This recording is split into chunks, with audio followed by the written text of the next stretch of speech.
I heard about Paz's tapes. Yeah. Why do you think she'd leave him behind? And that diary?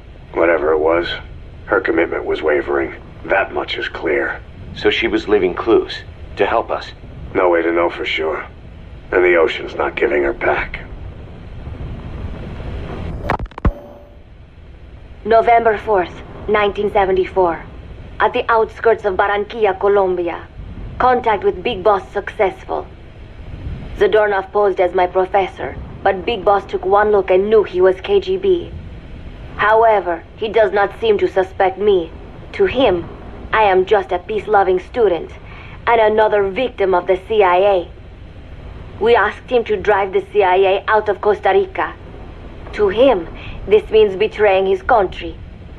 His forces are smaller than anticipated. They drift from place to place with nowhere to call home. That provided us an opportunity, so we seized it. Zadornov offered them a plant off the Costa Rican coast to use as a base.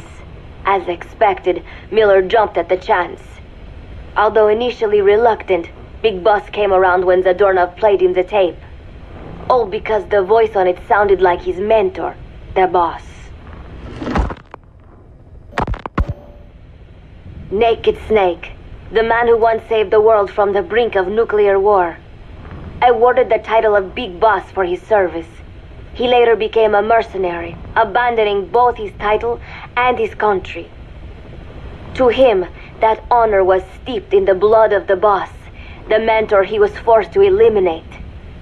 Exceptionally charismatic, he possesses unparalleled combat and intelligence-gathering abilities. His only discernible weakness is her. This operation hinges on how effectively we can exploit that. Kazuhira Miller is Big Boss's lieutenant.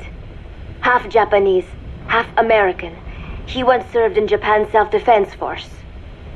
Though he and Snake first met as enemies, they discovered a common bond and together built their private army, with Miller directing business and administrative affairs.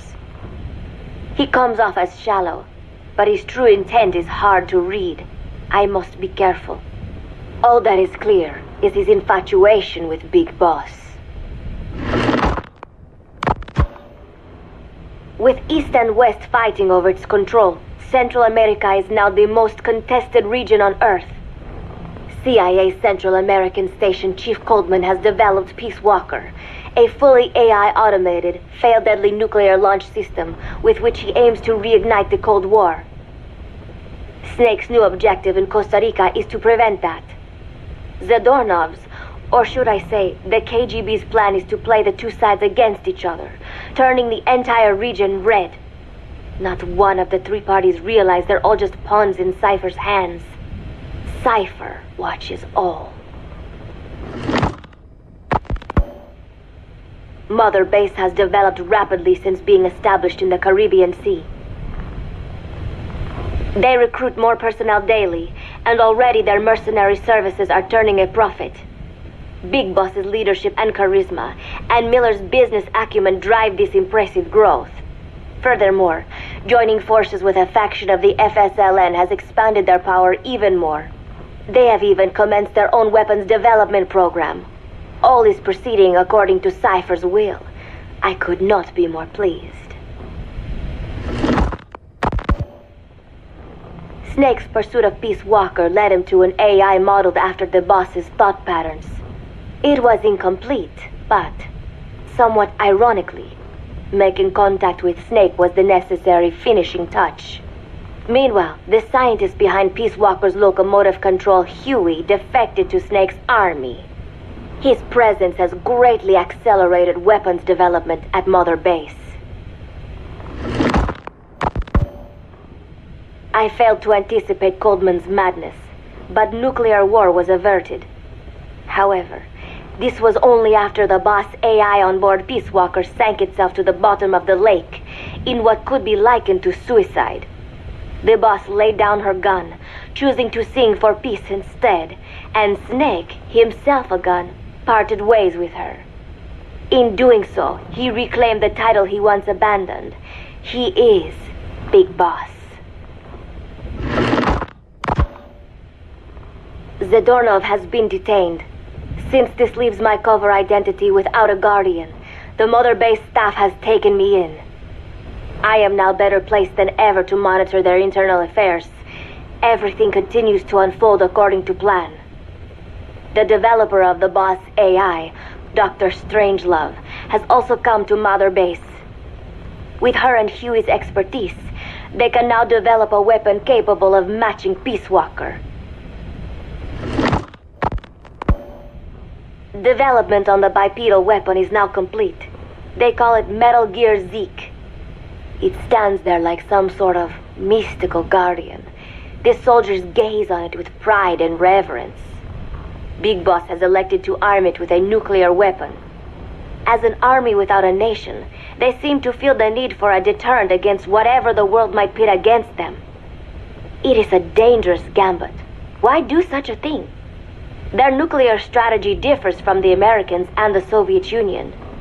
The superpowers deter attack by revealing their nuclear arsenals to one another.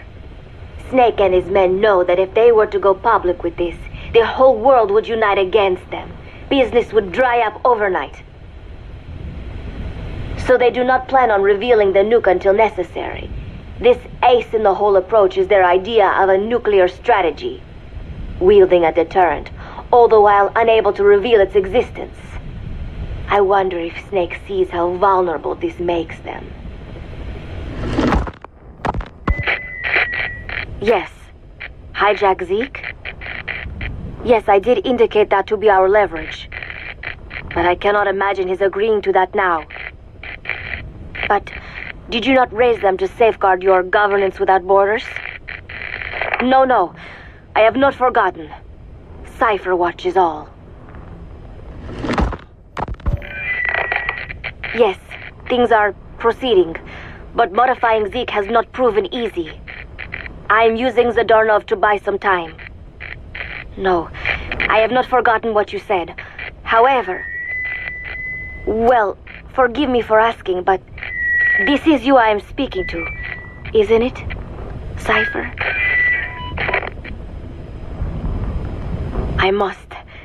I will fight Big Boss. The world must be ruled by a single will. To defy Cipher is a fate worse than death.